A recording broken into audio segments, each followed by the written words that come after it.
Hər vaxtınız xeyir, sizi və tamaşaçıları salamlayırıq. Hazırda Şahdağ Turizm Mərkəzindəyik və bildiyimiz kimi 31 yanvar dünən və bugün 1 fevral tarixində xizək yarışı üzrə Heydər Əliyev kuboku həyata keçirildi. Bu tədbir maraqlı məqamlarla yadda qaldı. Mən istəyərdim ki, ən dəqiq məlumatları Şahdağ Turizm Mərkəzinin sədri Rüstəm Nəcəfovdan eşidək. Xoş gördük sizi. Maraqlı tədbir münasibətilə təbrik edirəm. Daha ətraflı Rüstəm müəllim sizdən eşidək.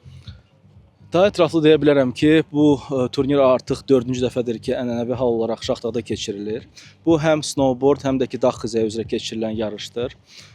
Maraqlı yadda qalan anlardan oldu ki, ən kiçik iştirakçının 3 yaşı var idi və ən yaşlı iştirakçının 72 yaşı var idi. Hətta o öz yaş kateqoriyası arasında birinci yeri tutmuşdur. Ümumiyyətlə, belə bir yarışların Şahdağda keçirilməsi həm idmana, həm turistlərin sayının artırılması töhfə verir. Eyni zamanda bildiyiniz kimi Şahdağ Turizm Mərkəzində mart ayında 3 mötəbər yarış keçiriləcək. Xizək alpinizmi üzrə Dünya Kuboku, Xizək alpinizmi üzrə Avropa Çempionatı və Beynəlxalq Xizək Federasiyasının Moqul növü üzrə Dünya Kubokunun final mərhələsi məhz Şahdağda keçiriləcək. Bu da o deməkdir ki, artıq Şahdağ dünyada tanınır.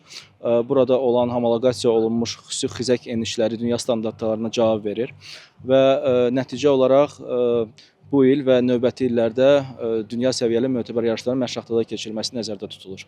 Biz sizə minnətdarıq. Qarşıdakı yarışlarda hazırlıq prosesində sizə uğurlar arzu edirik. Çox sağ olun, təşəkkür edirəm.